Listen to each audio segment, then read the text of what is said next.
Hello, everybody, Hello. and welcome to another live with Stephen and Walter. I'm Stephen. This is Walter, in case you didn't know.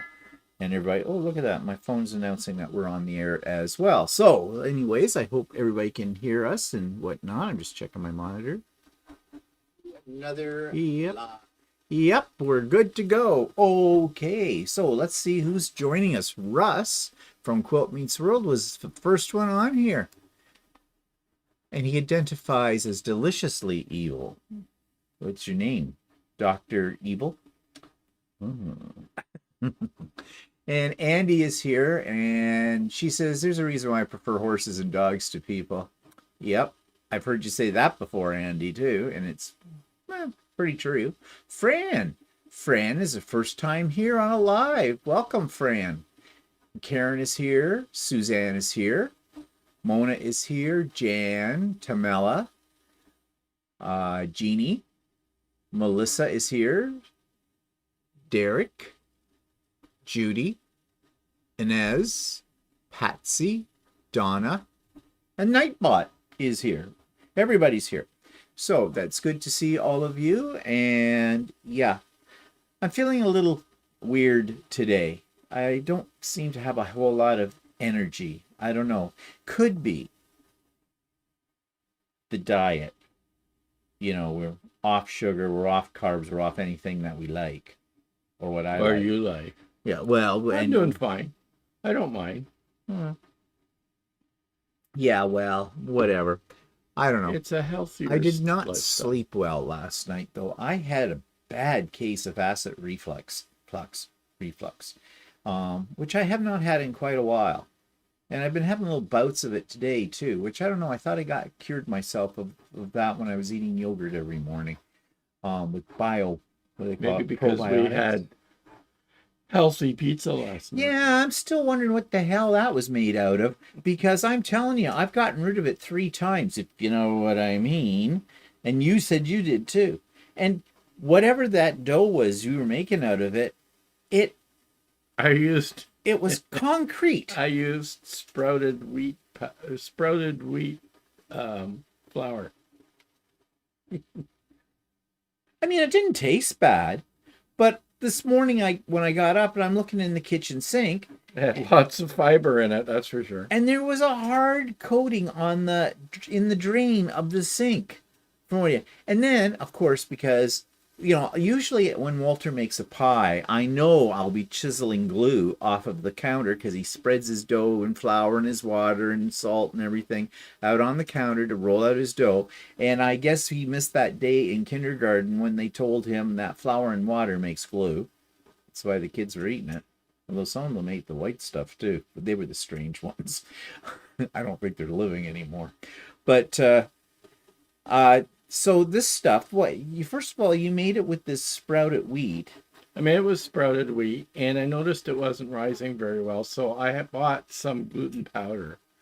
So I added a little bit of gluten powder, not very much, just to help it rise, and it And it rose did. quite well, and it tasted okay. It tasted fine. But whatever it was, when I looked in the drain, I thought, what's that? You know how the little crosshairs of metal down in your drain in your sink? Well, The I strainer didn't kind of put thing? much down there Well, because it was coated. And so I thought, oh, well, let's push this down the drain, hit it with my finger. No, it was not coming off. So then I'm starting to scrape it with my fingernail. No, it's not coming off. So I so get it's out a, very effective glue. yeah, for sure. That one you could brick a house with, like good mortar. So I got out a scrunchy thing, like a brittle pad kind of thing, and I'm in there scrubbing, and this stuff is not coming off. I needed a sandblaster practically. I finally I'll got be a it little off. more careful when I clean up. And then I found a little lump of it that you kind of missed somewhere. I don't know. I don't know how because I think it rolled. Yes, rolled. The stuff doesn't ooze, it rolls under the microwave just at the edge. And when I'm wiping down the countertop and that, the edge of the dishcloth kind of went under there and pulled it out. And I'm looking at it and going, what is this? no, it couldn't have been because it's all one piece when I took it out. Well, there was a little chunk and it had to be that stuff. And it was sort of a brownie color. And Well, it was something I else. poked it and it had the consistency of like caulking. Like, and it was sticky and stiff and like really bad Play-Doh. So I don't know what you're Well, doing. anyway. But yeah, like all these experiments with food. But yeah, so, but I don't know. I don't think it was from that I had the acid reflux. I had that all day yesterday. And I blame it too on the fact that I had stopped drinking carbonated water. We have one of those soda streams. And I used to, take one of the soda stream bottles and I would make carbonated water. I didn't put any flavoring in it or anything, just carbonated bubbly water.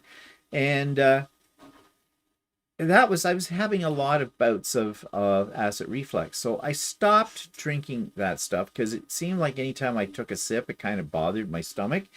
And I started taking or eating every morning a little cup of probiotic yogurt because I read somewhere that this was supposed to be good for your stomach. And I didn't have any problems.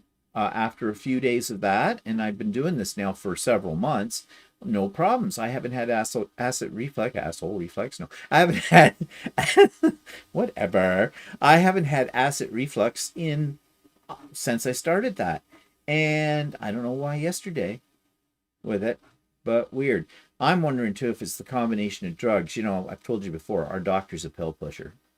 And recently she doubled my cholesterol medication, even though I was below the number. So, yeah, but you accepted that. I turn around, tell her, and say no. Well, the thing is, you don't know whether you'd like to believe that a doctor knows more than you do. Well, she is always trying to up mine, and I always say no. I'll up hers. Because my what is that? When I do a blood test, I look at my blood tests, and I'm within the tolerances that they're supposed to have. So I don't know why she keeps trying to up it. She is a worrywart, but you can spit through this woman. Yeah, I know. She's skinny as a rake. She looks anemic. Her last name is Dion, like Celine. Yeah. And she makes Celine Dion look fat. Yeah, she makes Celine Dion look fat. So I don't know. Her heart will go on. Yeah, the rest of her's fading, but whatever. So I don't know. Who do you trust for this kind of stuff? There's just so much information out there, and you don't know what's right, what's wrong. One doctor tells you one thing, another doctor tells you something the exact opposite. All these medical professionals, like I've always said, we are not that far away from the Middle Ages when it comes to modern medicine science, So next thing you know, she'll be recommending bloodletting. So whatever. So who's joined us since we started ranting on? Take your blood sugar level. So see what. Oh yeah, he got this. I got a glucose monitor. Actually, my glucose is fine again. Like we've been on this diet for about a couple of months or whatever, and my blood sugar was up.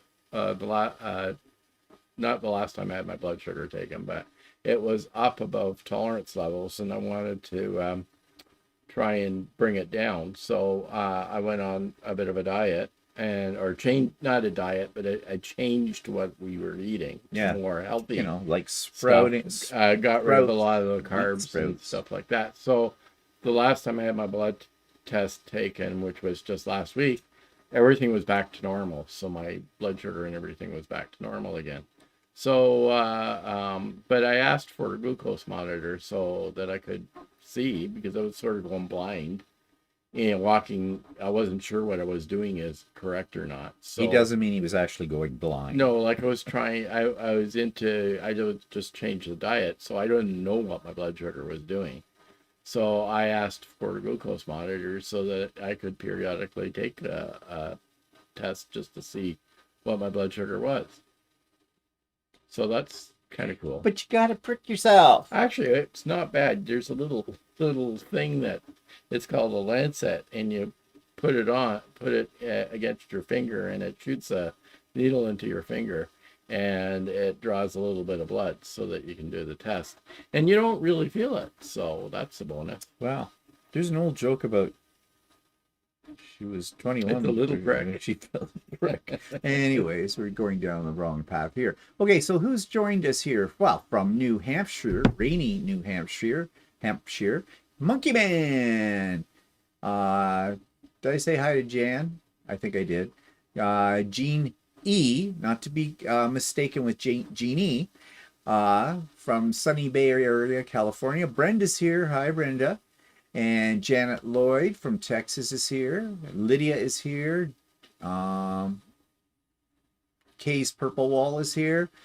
As Jessica Rabbit said, I'm not bad. I'm just drawn that way.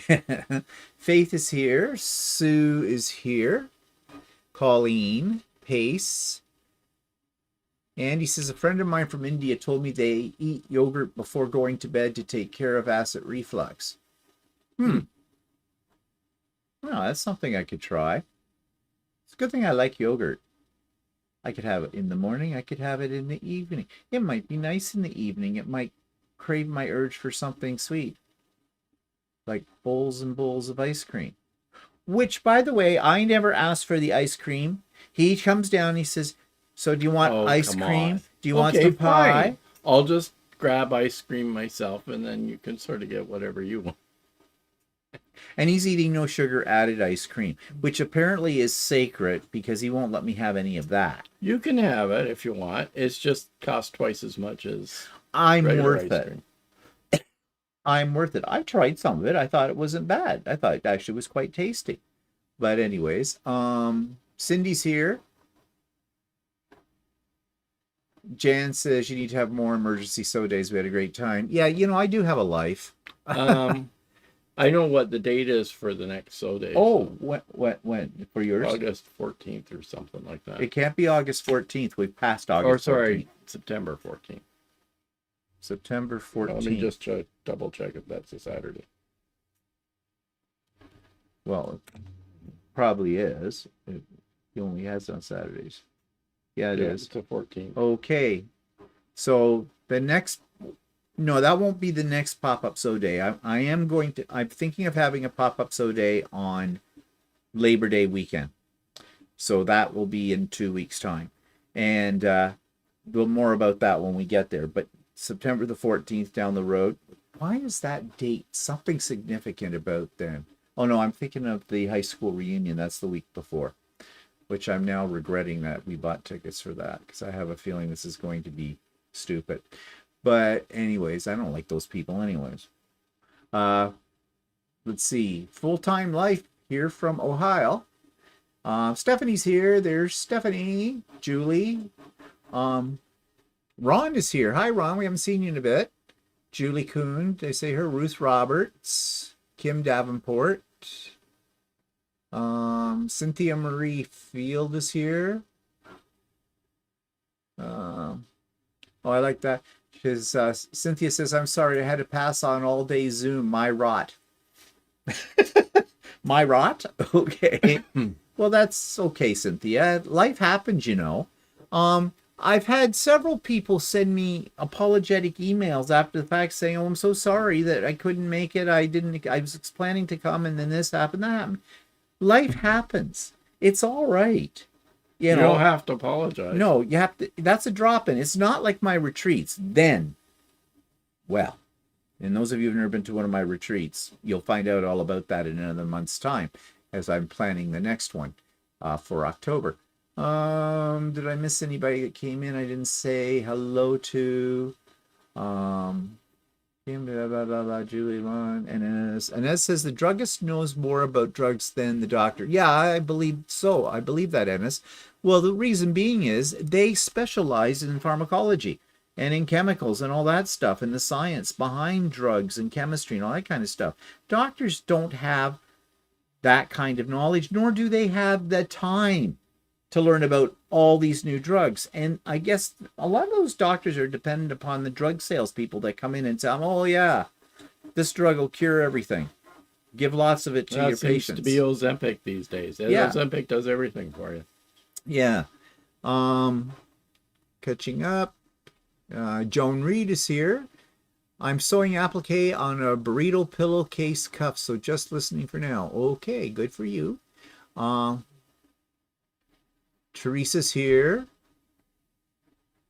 The torn rotator cuff was giving me a problem. Oh, okay. That's your rot. Oh, I got it now. Full times in Norwalk, Ohio. Derek says, my friend qualified as a geriatric physician and a Pharmacist. a pharmacist. That's the word I'm looking for. And she is always trying to get older people she treats off as many meds as she can to avoid them causing more health problems.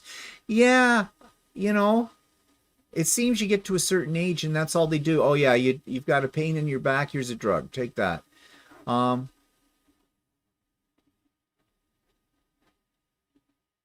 oh, Laurel is here as well. So, anyways, several of you were at the pop-up sew day, the emergency pop-up sew day yesterday. So we're going to come back and talk a little bit about that. But before we do, I want to show you a few things that I have finished, well, sort of finished up. And I'm just going to throw them up here on the screen. This first one is Stephanie's pattern, Pumpkin Parade. And if you look closely, my fabrics, many of them are gnomes. I had Gnome Halloween fabric that I've had for a while, and I thought this pattern was perfect for it. I haven't got it quilted yet, but hopefully before the week is out, next week, I will have that all done. I really like the way it turned out. I think it looks pretty good. What do you think? It's all right. He's a pig. And... okay, why is that not moving? Because you're in something. Oh, there. I don't know why I did that. Now, this, you've already, if you saw So Chatty this week, you know about this. This is the quilt I made completely on the Serger. Hate it. Lots of problems. Things don't match up. Thank you to some of you who gave me some suggestions I had never thought of. Like somebody mentioned that make my stitch length longer, and I didn't really even think about that. Because the stitches were fairly close together, and of course that's going to make your fabric bunch up and pull on it more. So that's an interesting tip. And there were a few tips about doing binding. My binding's a mess on this with the Serger, but I did it, as you know. If you saw So Chatty, I talked about why I went ahead and did this. It was an experiment. Will I do another quilt on a Serger? No. And I explained, we talked about that on So Chatty, so I'm not going to rehash that now. As far as I'm concerned, this is not the way to do a quilt. I'm not interested. I have no love for it. It made something I enjoy doing into a task I didn't enjoy doing. So what's the point? You know, really, if it doesn't bring you joy. I have no idea why this thing is not moving. I thought I had another picture.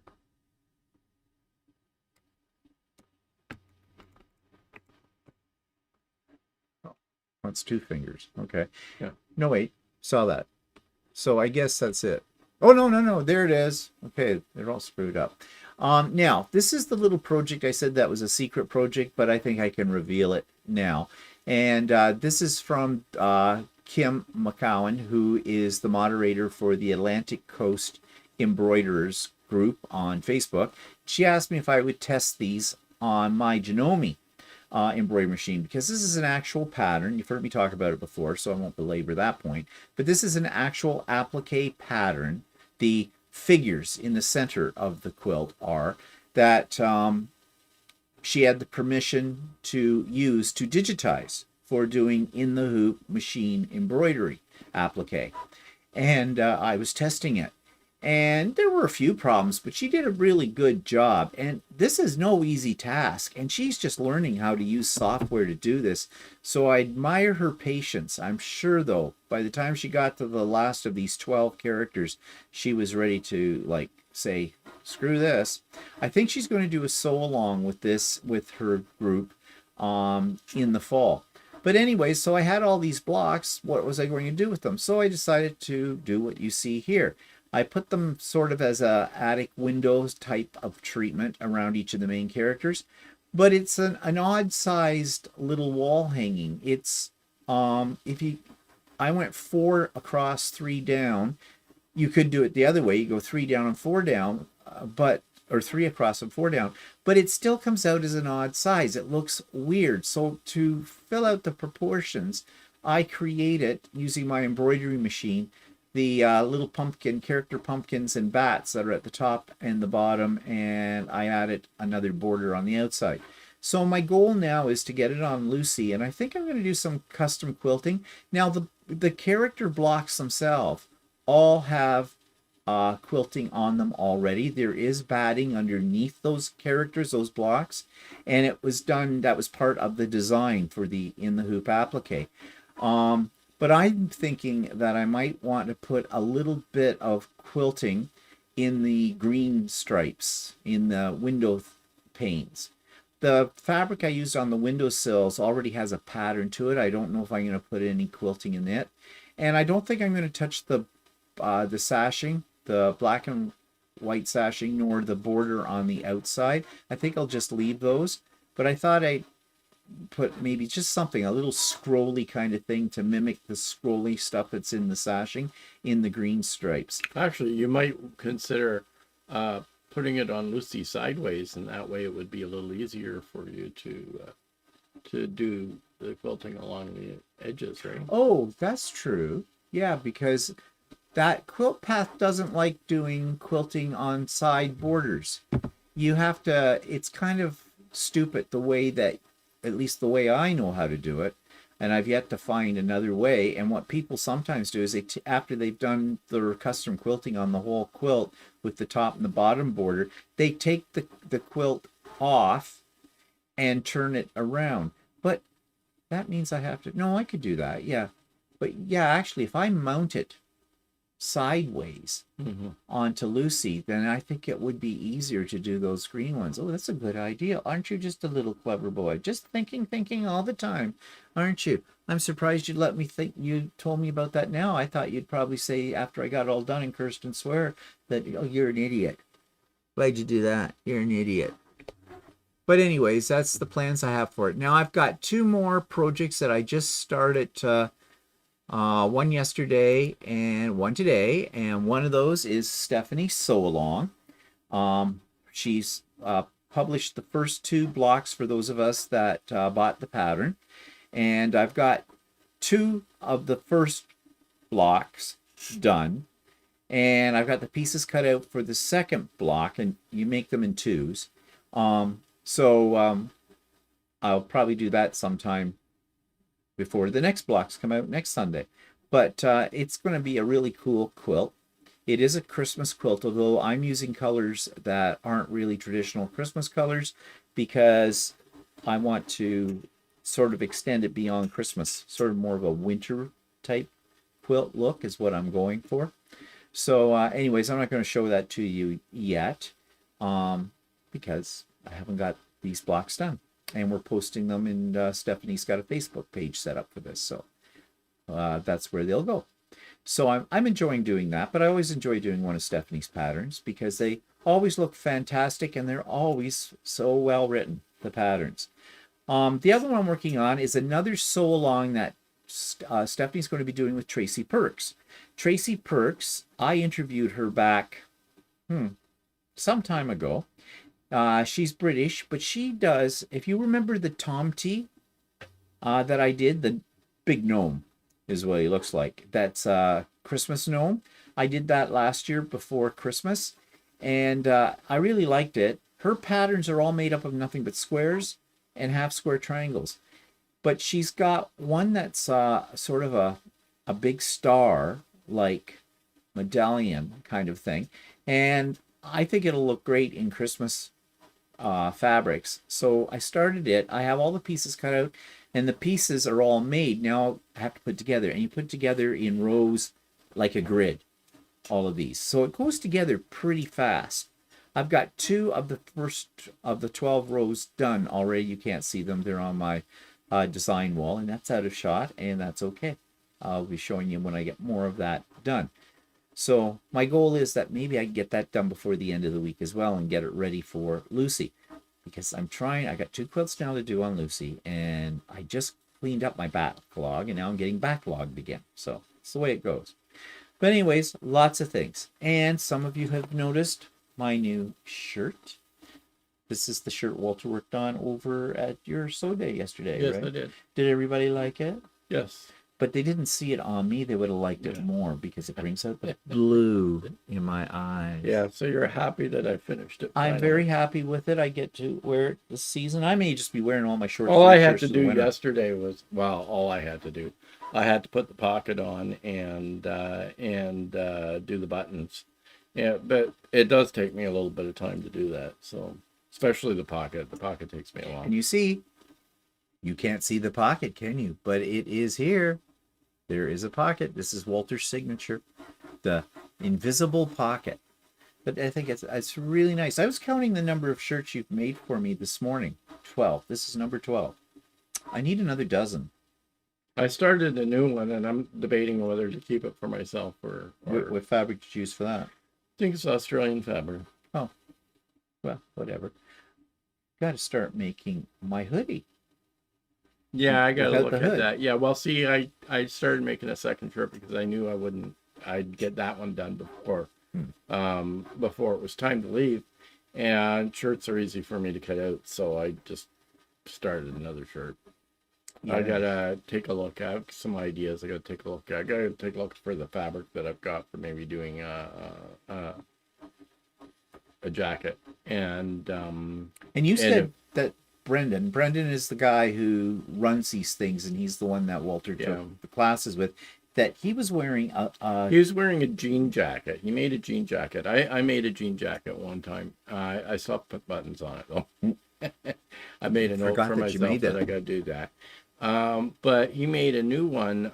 He's made several jean jackets for various things, so he's gotten the hang of it. And he made one for himself, and it actually looks like a jean jacket, but it's very lightweight. And he showed it to me, and it was amazing. He used linen fabric, which is amazing. It looks like jean fabric. And what he did, because with linen tends to be an open weave, he interfaced the entire fabric with interfacing to give it more stability. And it looks really nice. It looks like a jean jacket, but it's really lightweight. He's the new Ron Collins.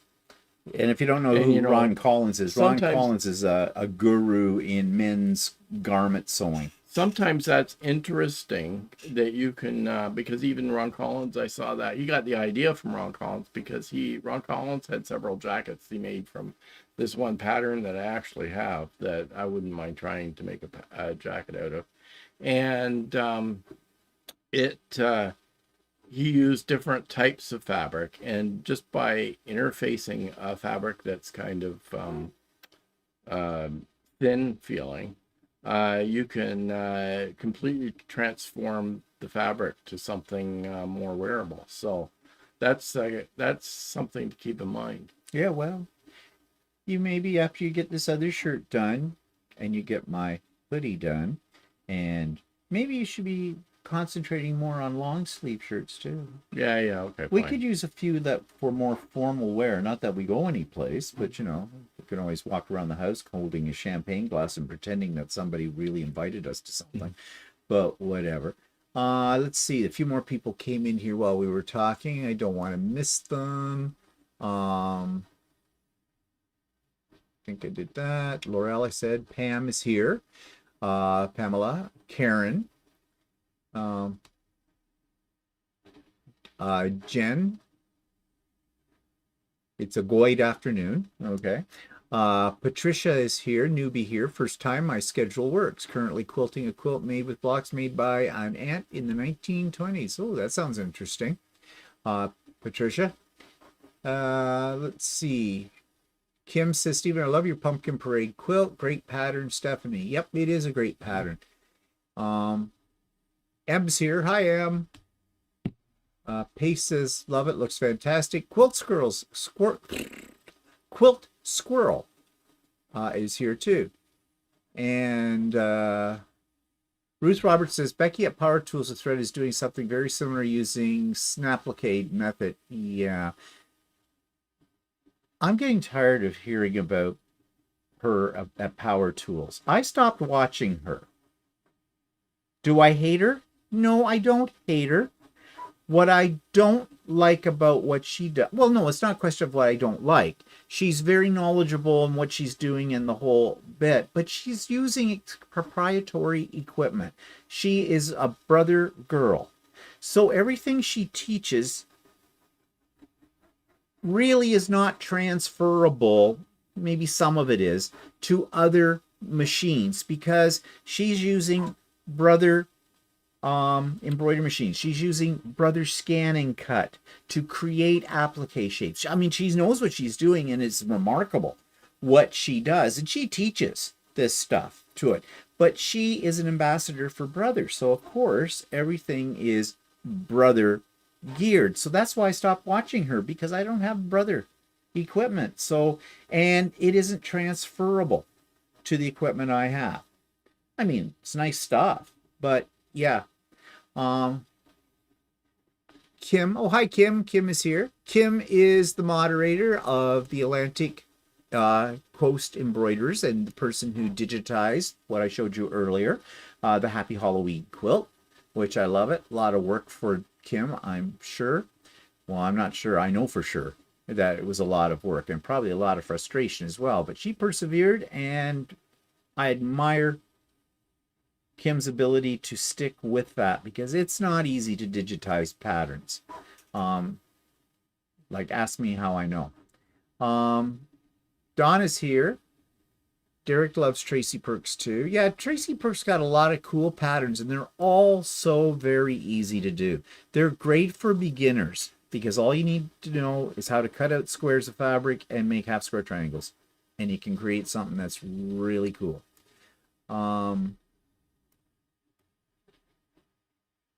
Thank you, Catherine. Walter is so talented, Kay says. Oh, Kay's part of the fan club. Of course she has to say that, you know. You should start charging dues for the fan club every month or something. Yeah, isn't that what they do? Yes, Kim, it does look great on me. It's my colors. It's actually butterfly wings. Yeah, it is. It's actually butterfly wings. I don't know if you can see a little better the butterflies in all of this. Yeah, and I like butterflies on things, on fabric. Yeah, it's one of the fabrics we bought in Brighton when we went to that that sale. was that Rhonda's Creations. Rhonda's Creations, and she had a garage sale every year, and for her fabrics, and I think I paid $10 a meter for that. Yeah, okay, here's another one. Okay, Fran, I know you're new. It's your first time here. Walter is now going to yell at you. Fran says, I would like to see Walter do a tutorial on how he does the shirts. No, it takes me a while to do the shirts. No. You're not the first person who's requested that, Fran. That's why I'm laughing. And Walter is... If you want 15 hours of video to do a shirt, then... Walter won't do it. Many people have asked. That's why we're laughing.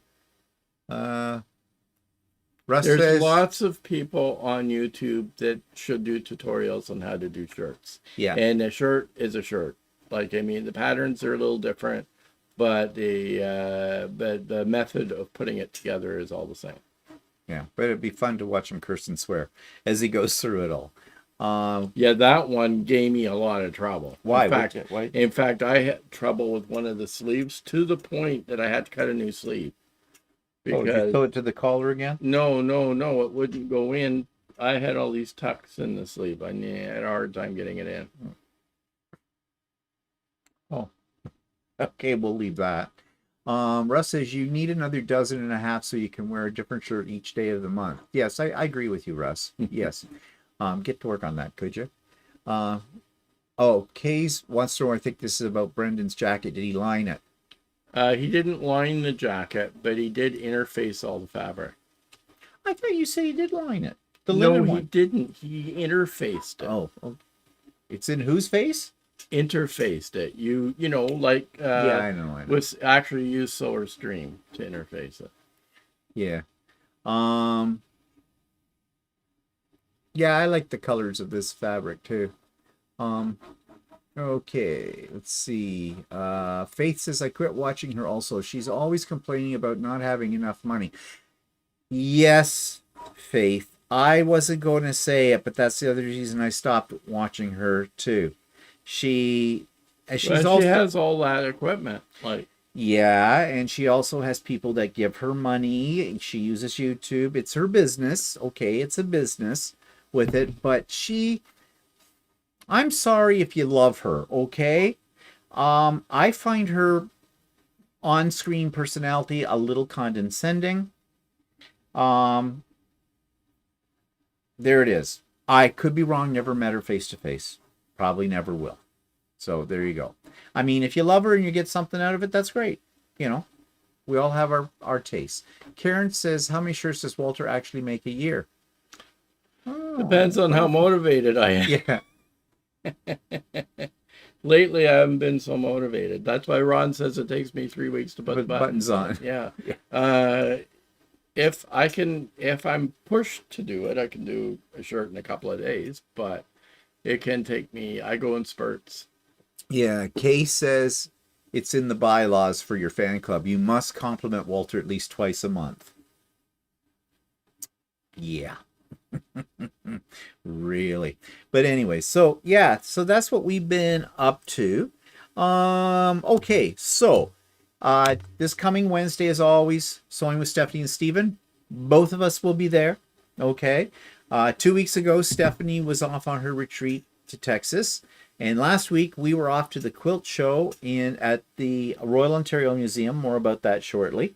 So we'll both be there this coming Wednesday. And for any of you that are new here, you're welcome to join in if you aren't working, if you're retired or whatever, if the day is free and you feel like sewing with a bunch of nice people, because everybody on there is very supportive and everything like that. You may find yourself enabled to buy something. What I mean by that is somebody's always showing something new that they got, and I'm the worst because I'll go, oh, I gotta have it. So we're all madly going on to Amazon and things like that.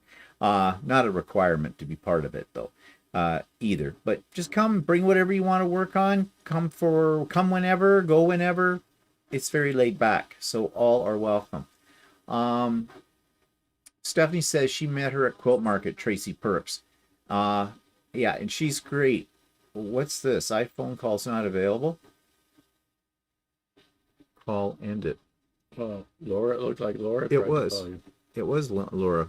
It's my hairdresser, so I don't know what that's all about. Do you got an appointment coming up? No. Maybe she's got something to do with the appointment, but whatever she did, I don't know. Anyways, we won't worry about it. We're busy at the moment. Either that or she got compromised and somebody's sending stuff out. Who knows? I don't know. But anyways, back to what we're talking about here. So yeah, Tracy Perks, I interviewed her, lovely lady. Her studio is on a boat. She lives on a boat. And she has a studio on it, and she has another boat, I think, is where she lives, and she travels the canals of England. And kind of cool. And she's quite a character, but very, very talented. Okay, so pop-up sew day. We had that yesterday. It was an emergency. Now, when I first started pop-up sew days, my plan was, and why they're called pop-up sew days, was you never know when I was going to have one. You'd get like a 24-hour notice. But that's changed.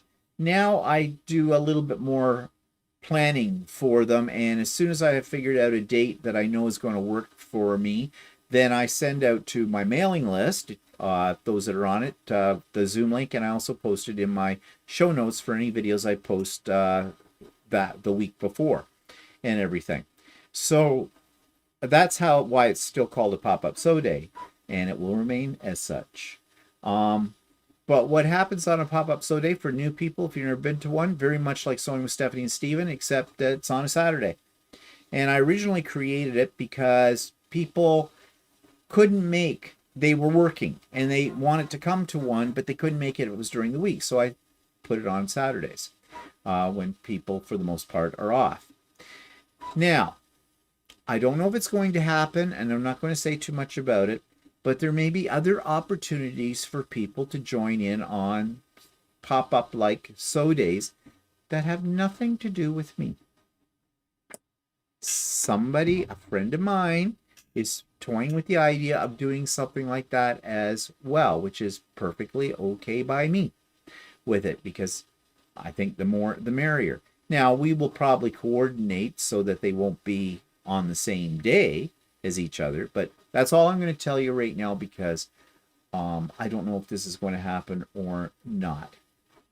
Basically, it was a plot put together by the people who came to my pop-up so day. Never mind. But it's more opportunities, so that'd be great.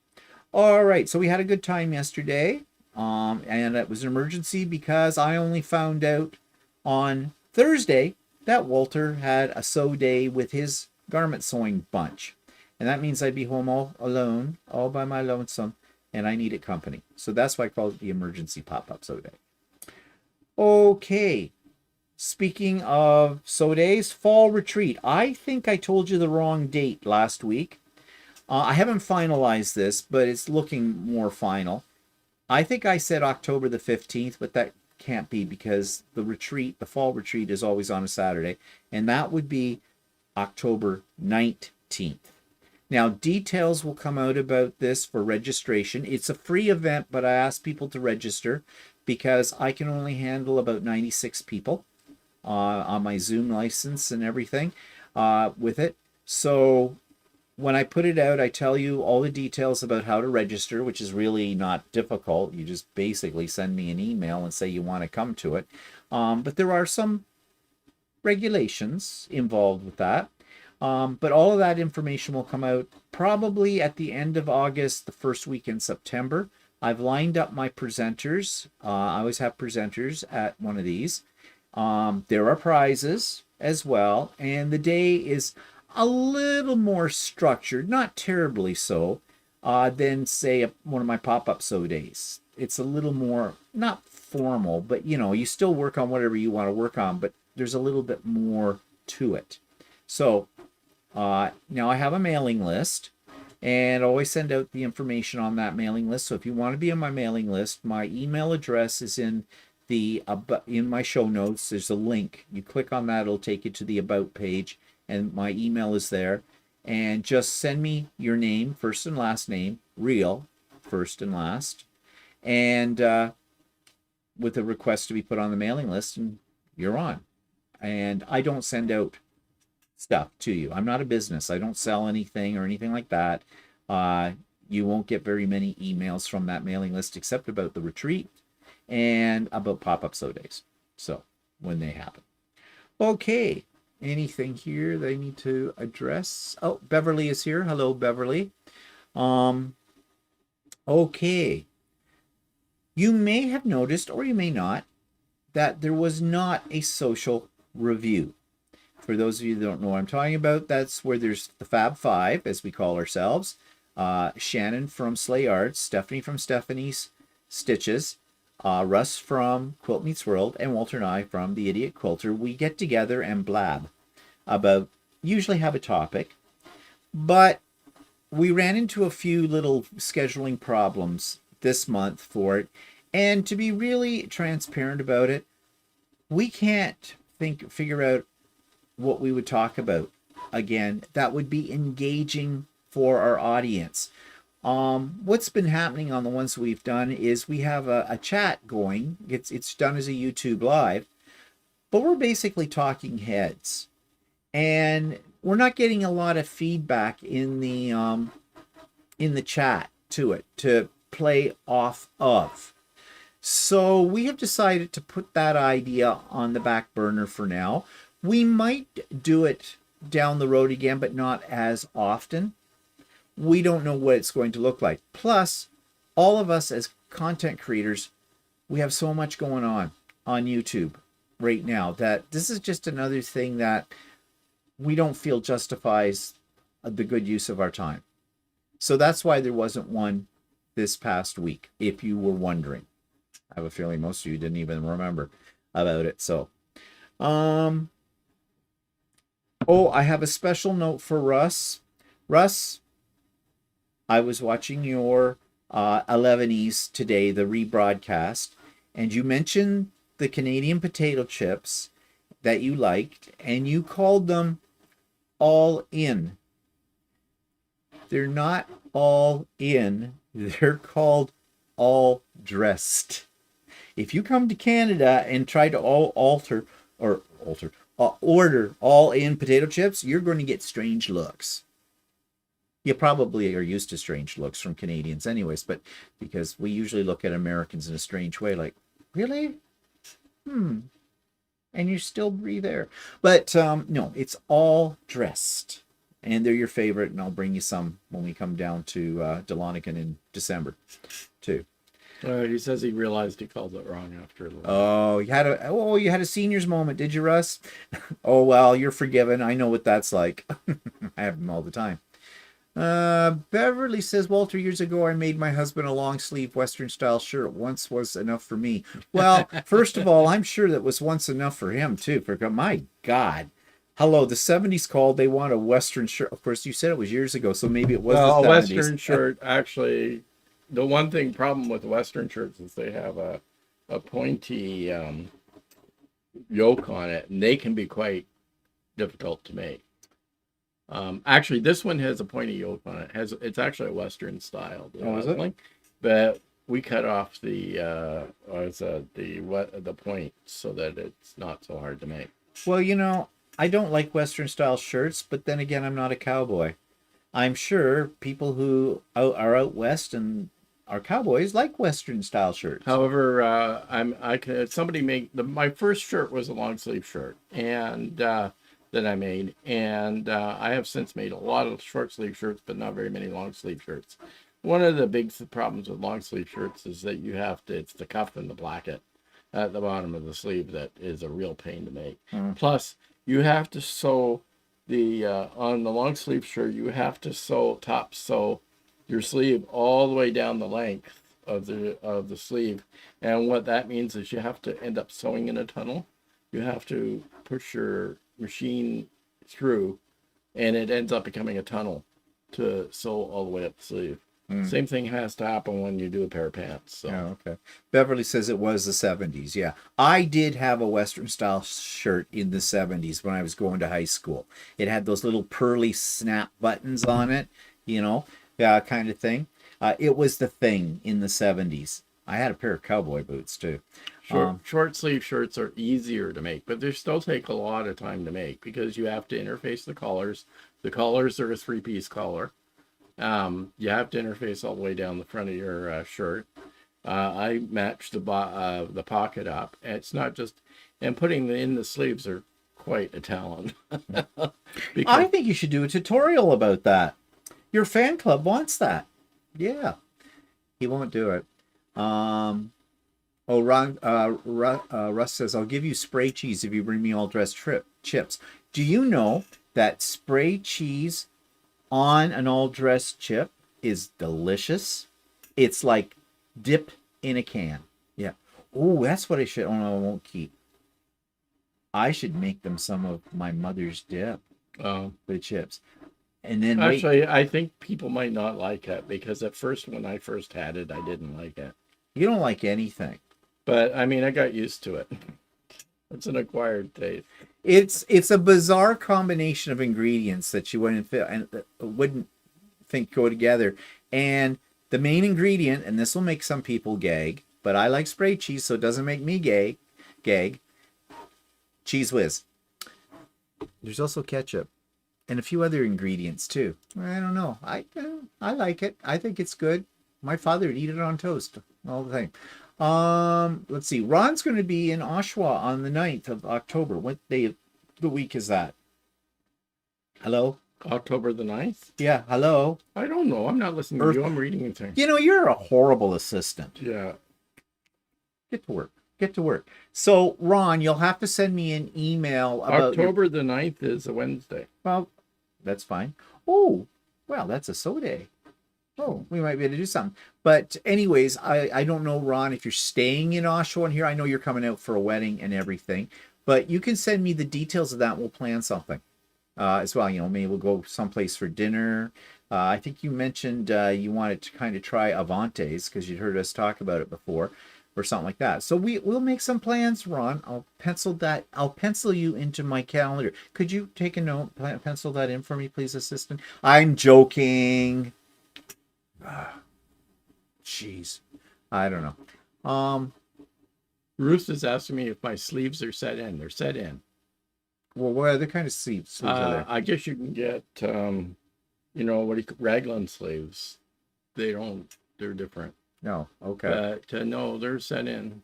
All right. Yes, he does the professional stuff on it. Susan's here. She says, this person who lives in the West in a town that celebrates rodeo and Western life every Labor Day weekend, I refuse to wear anything but that, even whispers Western. Yeah, I suppose it gets a bit much, doesn't it?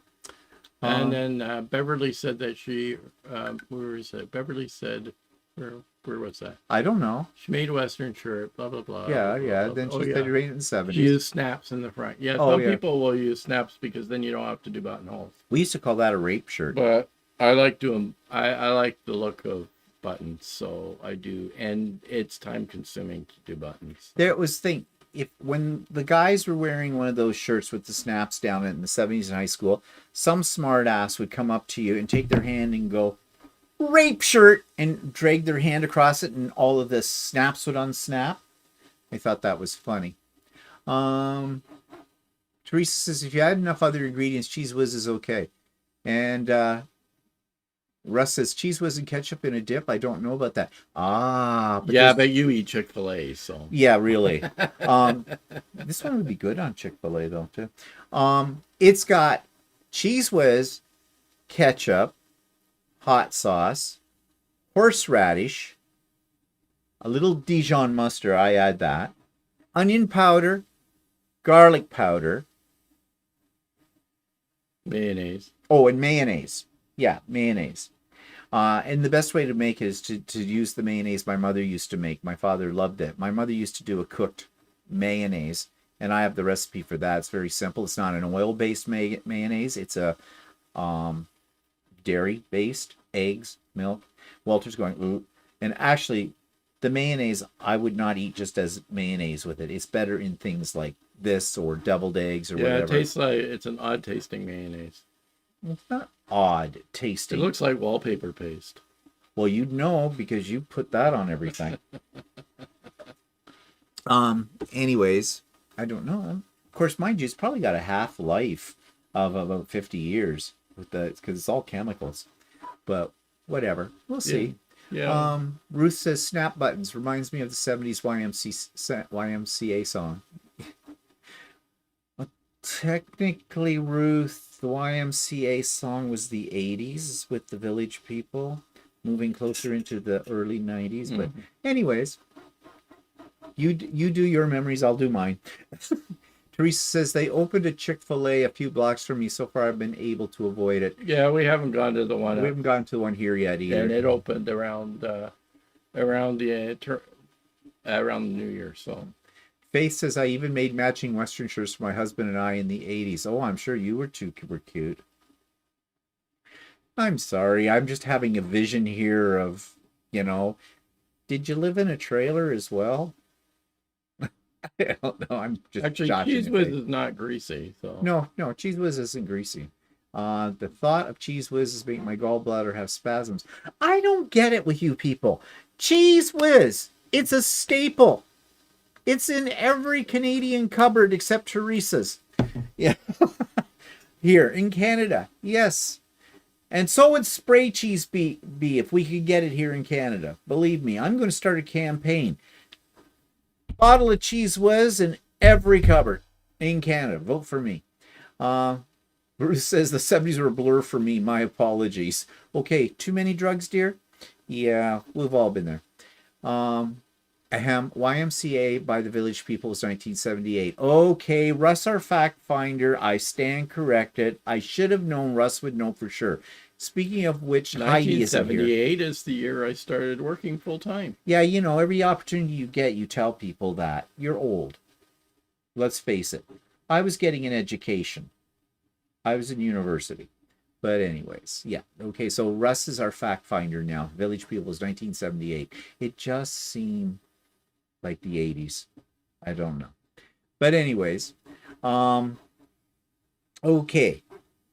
you realize, people, I yank your chains. That's why you come here. You come here for the entertainment, stay for the abuse.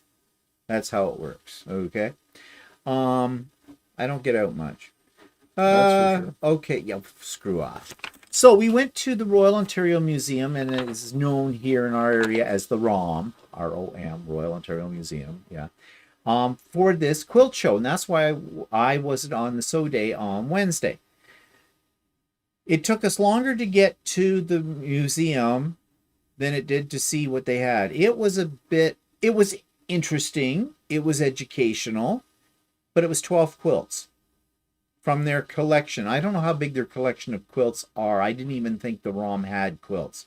So they were looking at it from historical perspective and what it said about the time period they were made in terms of politics, Canadian relations with the Aboriginal people, the AIDS crisis in the 80s.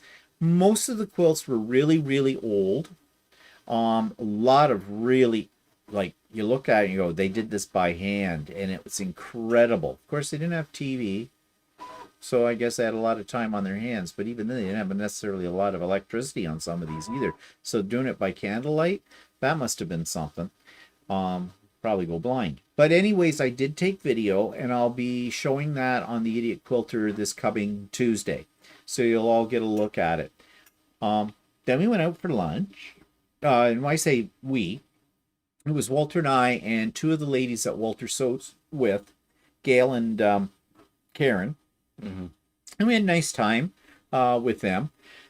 But, boy, Toronto is busy. Well, we knew that. But we took the GO train, which is a commuter train from where we live into the city. And then we walked from Union Station, which is at the bottom of the city, up to about the middle part of the city to go to the museum. Didn't think it was that long a walk, but apparently, according to Gail, it took us an hour. No, it didn't take us an hour because we took the 9:10 train, right? Yeah. And the museum opened at 10, and we were just after 10. We were at the museum. Okay, well, I don't know. Gail can't tell time then. No, I don't So, think so. I don't know. But either way, we didn't walk back to the train after lunch. We took the subway. And that's what has generated sort of my idea for today's discussion. But before we do that, let's just catch up on anything that people have been saying. Teresa says, way back late 70s, there was a radio ad that just kept repeating Cheese Whiz for breakfast on toast over and over. It still haunts me. Cheese Whiz on toast is good. It is. I grew up on Cheese Whiz. There was always a jar of Cheese Whiz in our house. Derek says, I now need to start searching UK supermarkets to see if we have such cheese delights available here. Oh, you must have stuff like that. You probably have some of the stuff like that. In a land of pork pies and blood sausage and deep fried toast, I'm sure. Yeah, really. I mean, okay, I'm sorry, but you don't go to England for the food. Okay, yeah, everybody wants to try the bangers and mash. Once you've had it once, you've had it. And the little pies. The little pies are good, but usually it depends where you go, though, to get them. You know, steak and Guinness pie, but we can get all that stuff here, pub food. I know, I meant those round, solid ones, the pork pies that have all kinds of pork fat. Oh, yeah. Like that. Now, a Scotch egg is good. Yeah. We had one of those the last time we were in London, and we'd never had a Scotch egg before, and I found that quite delightful. Cheryl says, Cheese Whiz is still a staple in our cupboard. The original mac and cheese on toast, on pancakes. Yep. Heather says, Miss Velveeta. That is something my mother would not buy. And I don't know It's a log of processed cheese. I don't know if I've ever had Velveeta. It's processed, individually wrapped processed cheese slices as a log. Oh, yeah, it comes as a log, like Yeah. a square thing. It's expensive. We It is. priced It's it. like, for a log of Velveeta here, it's $9. Yeah, like, I mean, for fake cheese. mind I'd you, rather buy real cheese. a jar of Cheese Whiz these days is pretty pricey, Yeah, too. it can be. It can We be. get it at Costco. It can be $9 to $10. Yeah. Here. It used to be reasonably Unless you inexpensive. shop at Sobeys, and then it's $12.99. Like, really? Okay, I draw the line out. I like Cheese Whiz, but I'm not... Oops. You're an idiot. Oops. Jeez, he hit the computer. Oops. Your glass is there. That's not a glass. Yeah, okay, fine. Next thing you'll be pouring it down my keyboard. Yeah, whatever. Can't get good help. You really can't. So, anyways, we were talking about, we saw the title. Are people essentially evil? Now, I know the answer that most people are going to give to this, because I would. Yes, they are. But what are we basing our opinion on? And I got thinking about this because when we were on the subway, a guy got on at one stop, kind of a sketchy type on there, and he kind of calls out and asks, you know, can anybody spare some cash? I need $12 and something to get to Guelph. Guelph is a town. Actually, I went to University of Guelph there, which is west of Teresa. That's on here. She's from that area. It's west of Toronto, about an hour and a half west of Toronto. We're not sure why he needed to get to Guelph, but he needed the money, and I'm assuming he was trying to get enough money to possibly get on a train to get there or whatever, although I won't think $12 will get you to Guelph. Yeah, maybe. Oh, because maybe. it was $12 adult fare to get from Oshawa. Oh, I guess though you can take the GO train now, can't you? Yeah. And then a bus. Oh, yeah, that's right. It's extended out there. So, anyways, okay. First of all, I hate it when you're on the street and somebody's asking you for money or something like that. You know, usually homeless people. I mean, I feel for them in the whole bit, but I don't carry cash. No coin whatsoever. No loonies or toonies. Because we pay for everything, and this is one of the ways in Canada we are very electronic. We're pretty close to a cashless society in this country. Yeah, like I mean, I bought to go into Toronto. I had to look it up because I haven't been on a train in a while, but I bought an e-ticket to get to Toronto, so that was all enabled on my phone.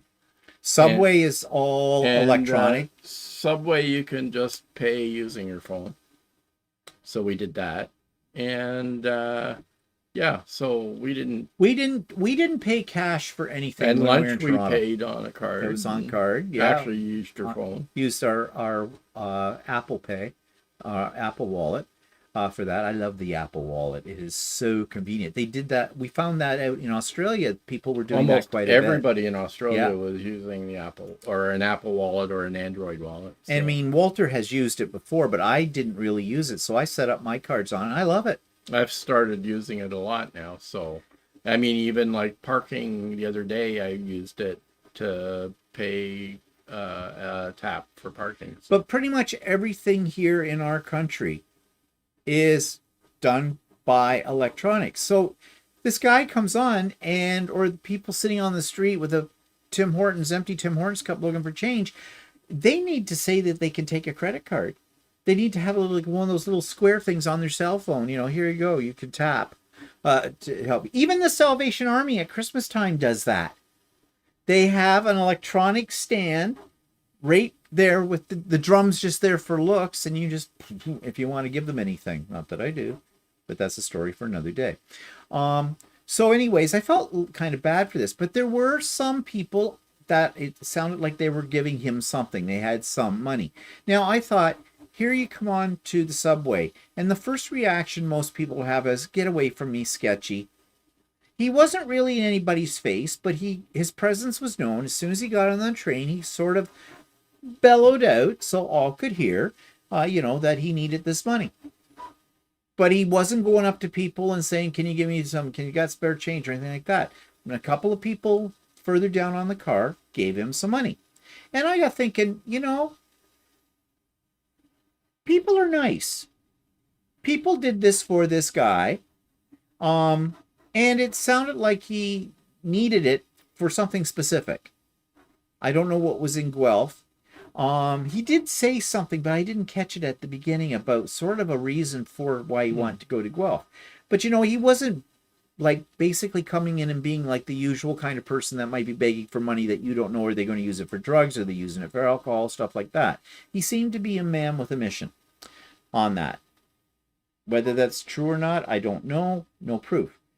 And then later on the subway, we got on one of the cars. When we first got on, and of course it was packed, as subways are, no seats available.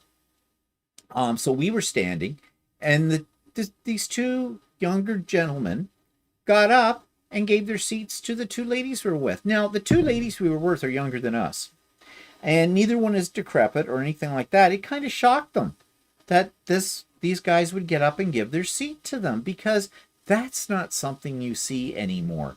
And we were standing right in front of where they have designated seats for wheelchair people and that, and it says, please give your seat up for a disabled individual, if one comes on. People were sitting there, but there weren't any disabled ones on the car, so I guess. But I didn't sit on it. Somebody got up and left. That seat was available. I could have sat down, but it kind of felt funny if I did that because I'm not disabled. But I thought, well, that's really nice. That's not something you think that people will do anymore.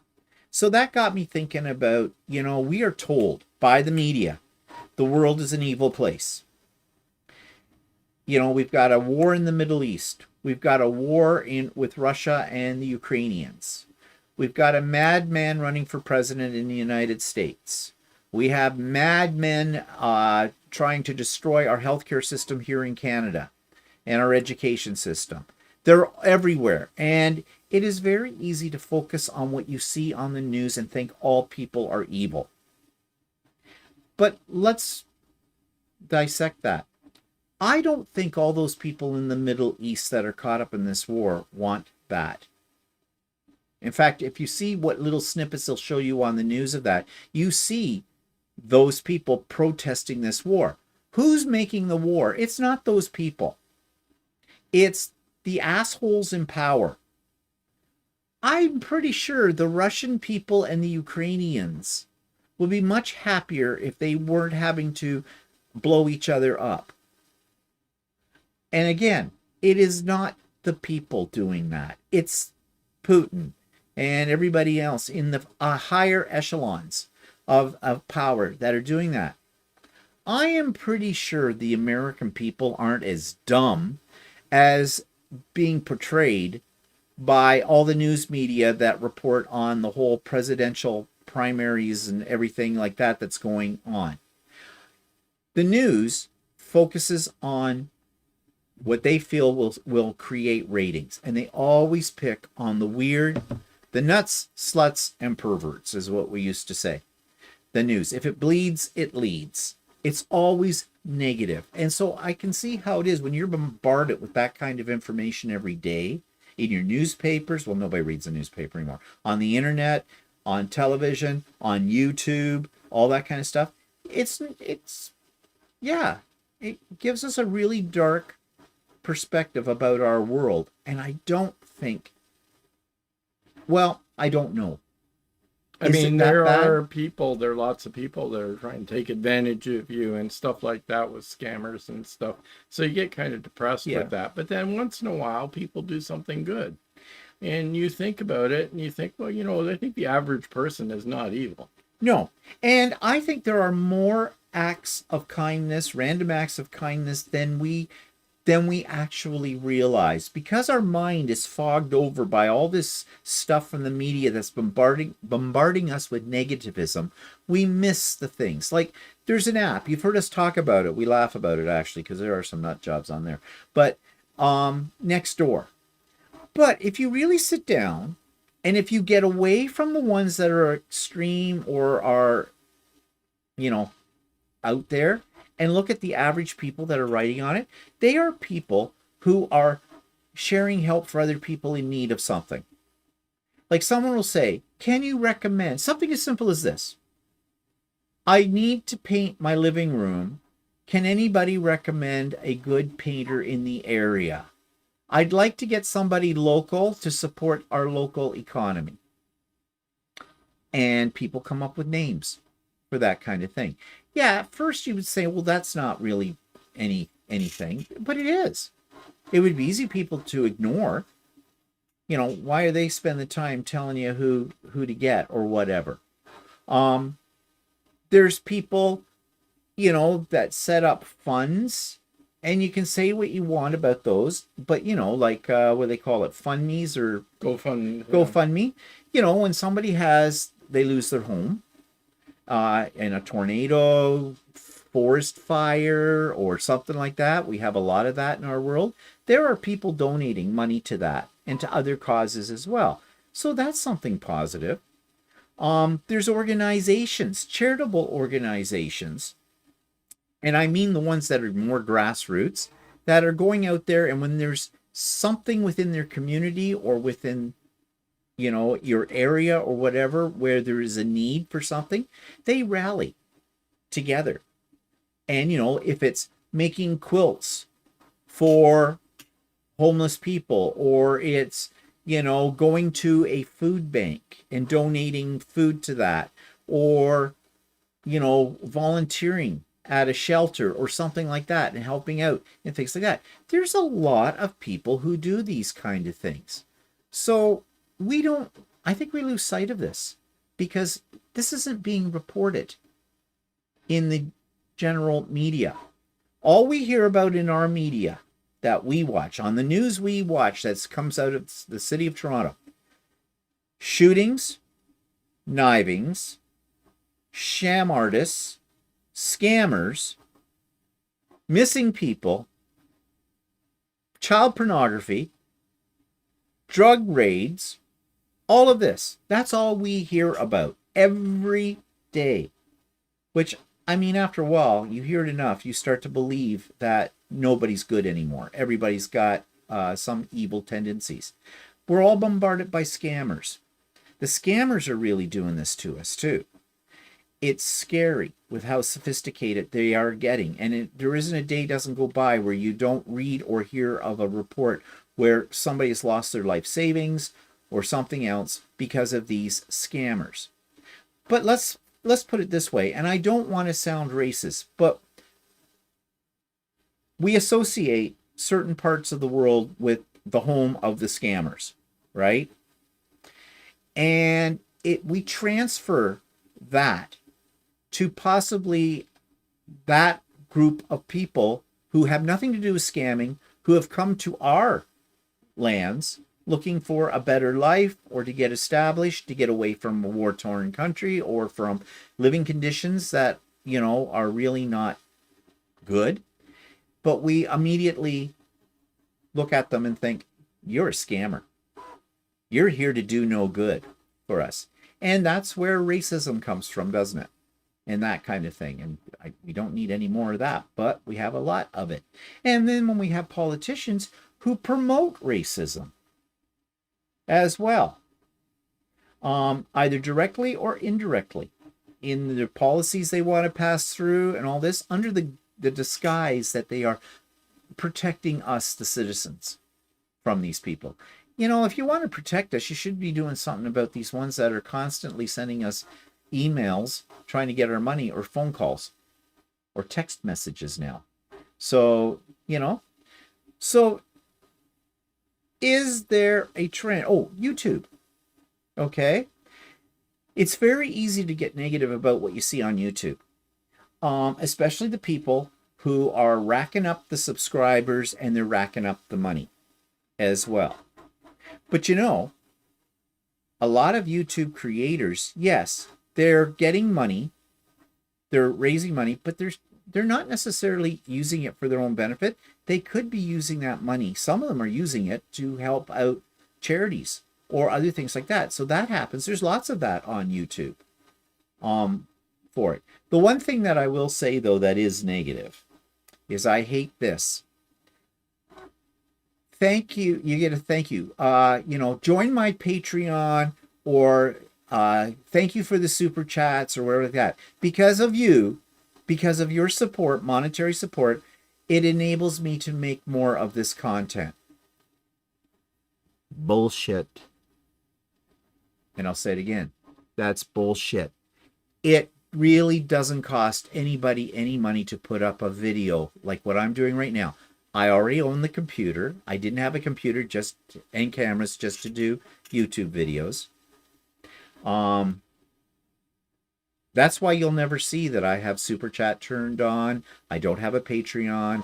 I don't have, Yeah, buy well, me you're a not coffee. doing this as a business. No, right? I'm not doing this as a business at all. Now, I'm not saying that it's if somebody's doing it as part of their business that that's a bad thing. But when someone turns around and says, "Oh, it's almost like a threat. I'm not going to create any more content for you unless you send me money." Well, no. That's bull. Yes, the equipment costs money, but you'd have it anyways with it. Now, some of them have staff. Russ Yeah, bigger ones. yeah, Russ put me onto a video for a site that got hacked on YouTube, and this guy is major. And I watched the video of him, and he's got a major. He has over 16 million subscribers. I don't even know what that would look like. I mean, like, wow, blow your mind. He has staff. He's running a business, a very legit business on there. And he has staff he has to pay and everything like that as well. And there's other ones like that. But we're talking about those, they're in a totally different sphere than what little old me's in. Okay? I'm an ant in comparison to these horses that are out there. I think you're more like an amoeba. You know what I just said about negative people? Yeah. But, is there, though, a trend for people to be evil? I don't know. I think really, actually, people, if we give them a chance, are not evil. Circumstances surrounding them or they get involved in may be evil. And there are powers working on all of us that maybe make us think we're all evil. So that makes us, be wary, to say the least. And in some cases, outright lash out at those people, get them before they get us kind of mentality. So I don't know. So what are your thoughts? You guys have been talking about lots of things here. So let us back up and see.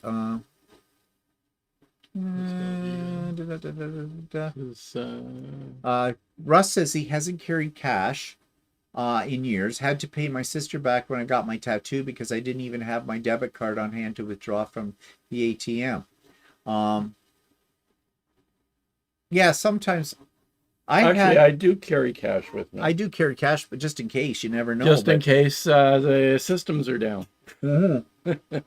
Yeah. Like I went one time at Christmas time, I went to a store and they had a big post on the door that said the internet was down, so they were only accepting cash.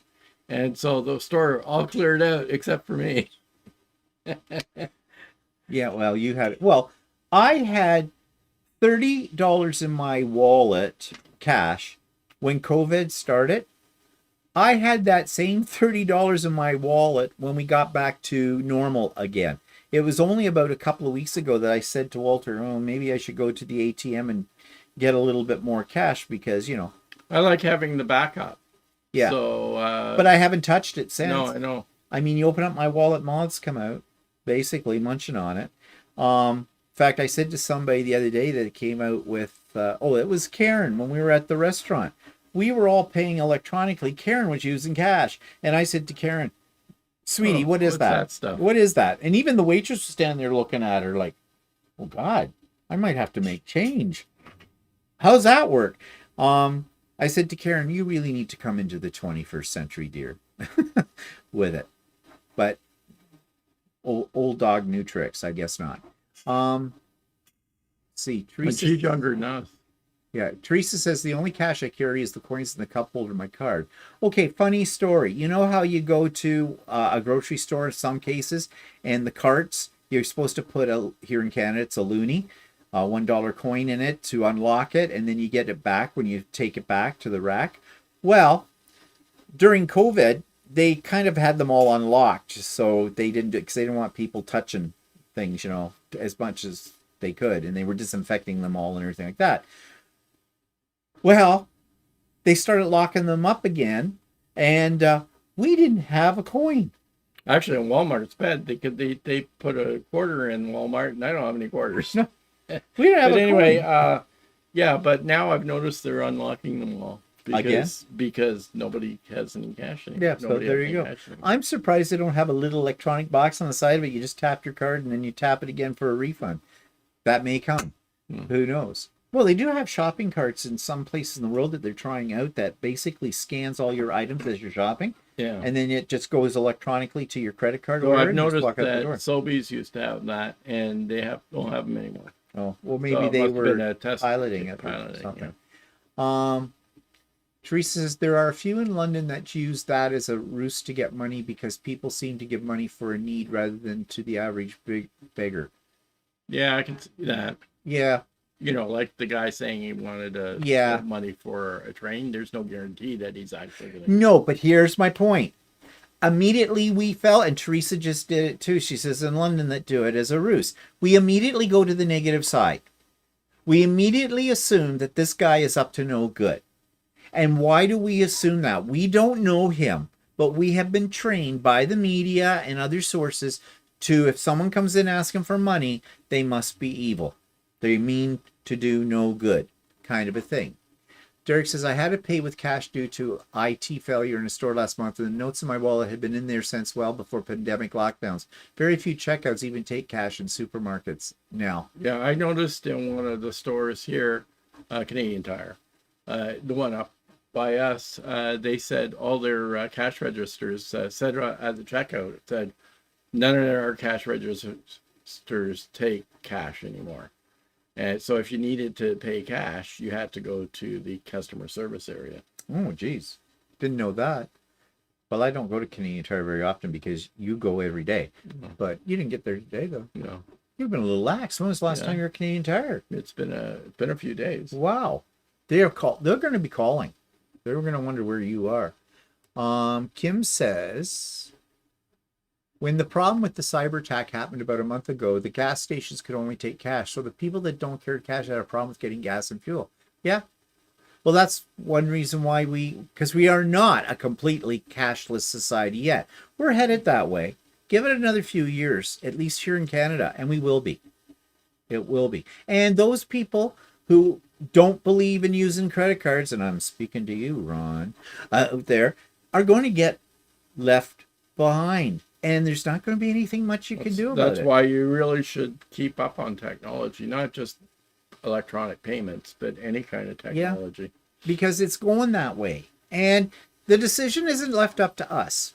And we can protest if we're not in favor of that. We can protest all we want. It doesn't matter. The banks run this country. It's like the people that say, oh, I won't go through the self-checkouts because people need jobs. And the problem is everything's going that way, and eventually you're going to be left out in the cold. Yeah. You're going to have to change. I mean, look, we had to get used to ATMs when they first put those out. And there are a lot of people that won't use an ATM, and there are still some that won't use ATMs. But it is so difficult when you go into a bank if you have to speak to a teller because they only have maybe one on or two, and the lineup's forever, and they take forever to deal with it. And even if you have to go to a teller for something, you still have to have their client card in your hand because they have a little terminal right there at the teller, and before they'll talk to you, you have to tap your card because that brings up on their computer screen all your accounts. If you're a little old lady or a little old man who's 90 years old and you hardly know what this technology is, I'm sure they will help you out. But the people behind you in the line will be cursing because it's going to take a lot longer. Melissa loves Velveeta cheese slices. I use them for my grilled cheese. Okay. I hear they're very creamy. Well, all your fast food comes with them on. So. Well, that's true. But that's not necessarily Velveeta. No. Well, it's cheese slice. Well, same thing, yeah. Teresa says, the news has become entertainment. If you want a different slant on a story, just change the channel. Yeah, true. Brenda says, in Hawaii, the young are taught to give their seats to the elderly without asking. The bus system is a great way to move around the city. Less cars on the road, a bonus. Yes, but young people here are not being taught that. And even older people. It's every man for himself. You would think, but like I said, there's hope. Those two guys got up. And, I mean, we weren't talking about the two ladies with us. They're not decrepit, weren't on canes, not a walker, nothing like that. They weren't looking for someone to give up their seat for them. But these guys did. And I thought, so chivalry isn't dead, I guess. Derek says, I wish they made it compulsory for the news to report on positive, happy stories for at least a third of their content. Might make their influence less negative and depressing. That would probably be a really good idea, Derek. But they're all about making money from the ads and everything like that. And like I said, if it doesn't, if it bleeds, it leads. That, you know, and that's the golden rule of media. Guess who? Nancy's here. Hi, Nancy. Teresa says, I save my ire for the self-checkout lanes that I generally avoid. You finish the transaction, the machine says, tell us how we did today. I agree with you, Teresa, on that one. I don't need a machine asking me questions. It already asks me enough questions. Yeah, and self-checkout machines, they'll even ask you for donation for something. Yeah. Screw that. It takes you like twice as long to check out at one of those machines because or do you want a credit card? Yeah. Or fill out a survey. How did we do today? Yeah, all that kind of stuff. Like, it's crazy. That's going to get worse with the more AI gets involved in those kind of things. You're going to have a voice doing everything. Probably a pair of hands will come out and frisk you for change. Everybody's saying hi. People are grumpy, evil. No. Well, yeah. I think so. What? I'm not nothing. evil. I know grumpy. Grumpy, yeah. And but okay, what makes us grumpy? Well, just Teresa, you just gave a fine example. When you go to those stupid kiosks to check out, you're asked 1,000 questions, and then if it doesn't read, and there's nobody there to help you. Although I have noticed lately, in a lot of stores, there is somebody standing there if you run into a problem. Costco, they're on you before you even have the problem. Like, they're in there, get you out real quick. But that's something that makes you grumpy. And everybody knows what makes me grumpy at an express checkout. I always look grumpy, so it doesn't really matter. Yeah, true. as Russ sent that picture of Walter, the one from that Jeff Dunham. Yeah, Jeff Dunham's character Walter. Yeah, I had a picture of that before I left work. I was going to send a message around and say Walter says goodbye. Yeah, but I never did do that. No, because you were too grumpy. Judy says, I try to keep about 50 on me for just in case. Good to know, Judy. If we run into you on the street, we'll rip you out. Good, well, all that. Yeah. She's got cash. Sue says she's like you, Walter. Always carry cash for an electronic emergency. Keep quarters in the car ashtray for Aldi shopping carts. Yeah. Teresa says, Stephen, you can 3D print coin substitutes online. Just keep them on your keychain. Yes, I know you can. And I was going to do something like that, but I haven't got around to it. But yes. Actually, yeah. I have a few coin in the car if I need. Oh, do you? Yeah, I think I do too. My car, but I never drive my car. Jen says, in hurricane season, I carry cash because many places will only accept cash immediately post-storm. Well, probably because they're having problems with their equipment. Yeah. Lines down. I could see that. Mary Overbeck is here. Hi, Mary. Remember when we used to pay for things with checks, especially at the grocery store? Never see checks anymore. No, and banks are phasing them out. And I don't know if you've bothered to get a new checkbook from your bank, like order checks, for I think maybe 20 checks. It may even be less than that. It's something like $60 to order checks. Yeah, I have the same checkbooks in my drawer that I've had for over 10 years. So we have a checkbook that lists the bank we used for our first mortgage, and it's a branch of, like, we still deal with that banking company, but it's a branch, and it's in Whitby. And I have written checks on that before because I asked them, can I use these? They said, oh yeah, that's not a problem. Your account numbers are not, or whatever, that said it transfers over.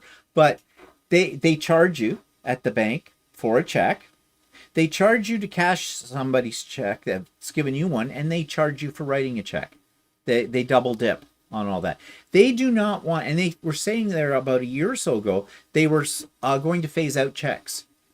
Well, actually, the checks they were phasing out were paychecks and government checks. Oh, You know, I thought they meant the checks. not the checks that you're right. Because I thought there might be a lot of older people who like they pay.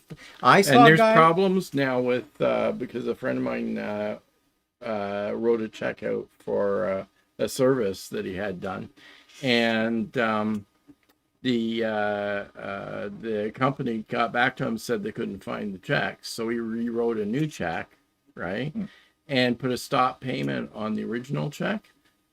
Then the business found the original check and cashed it, and it's still dated, and they still let it go through. So he went through a big hassle because they ended up getting two checks. And if you put a stop payment on a check, they charge you for that. Yeah, and it's not cheap. And it's only good for like 6 months. So if they find the check after 6 months, they're not supposed to take the check because after 6 months it's still dated. But there you go. You know, the banks are the banks. They're a whole, now they are evil.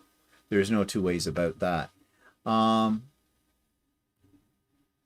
Judy says, I don't use ATM. I don't even have an ATM card. I treat my credit card like an ATM. Well, actually, Judy, I do too. I used to use the ATM on a regular basis, and I used to use my debit card for the ATM when I was paying for things if a store took it. I don't anymore. I use Apple Pay, which is to my credit cards.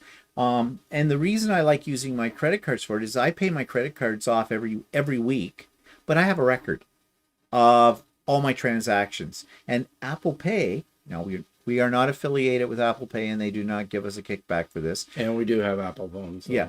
But what's really cool about Apple Pay, when you pay for something, you immediately have pretty much that transaction on your phone. Like it shows you what you paid, where it was from, what card it went to from, and everything like that. I kind of like that for bookkeeping purposes. Derek says, the move to electronic transactions means it's getting harder to find a physical bank over here as they are being closed due to lack of use. Nightmare if you really need in-person help. Well, that's happening here too. It's more and more that people do their banking online. I do all my banking online, and I like it. And I know there are some people that are very afraid to get into doing that because of scammers and things like that, and rightly so. I mean, there we go. There is evil in the world. It's not everybody, but the few make it bad for the majority. But yeah. And of course, if you have your phone with you, it's a little computer. You can access your accounts anytime if you're doing electronic banking from your phone. Of course, you have to be careful that you're on, you're on a secure network. Yeah, and that kind of stuff. Well, these are all things that we have to be aware of for sure. Just looking here. Kathy says, I did notice the last time I ordered checks, they had gone way up. Oh, yeah, they're astronomical. Dana's here. Hi, Dana. The beach is too hot for this old gal. The camper has air conditioning. Okay, well, that was a lot of information we didn't need to know, but thank you for sharing, Dana. But anyways, so yeah, back to the main point of what today is. I think we need to take a breath and stand back and try our best, not to say we shouldn't be aware, but try our best to possibly look at the good that's in the world. Because if we don't, it's going to affect our mental well-being. And my God, there's enough crazies in the world. We don't need to contribute to that group any further. Okay, so I think that's it. We didn't really have any comments that stood out in the past week. They're scared to comment, you. Yeah, probably. I'm a scary individual. I'm evil. I'm very evil. Yeah. Whatever. Ruth says, so I believe most people are not essentially evil, and most people are good and well-intentioned. Yes. Essentially evil, that's my clickbait. Okay? I mean, it's not beneath me to have clickbait.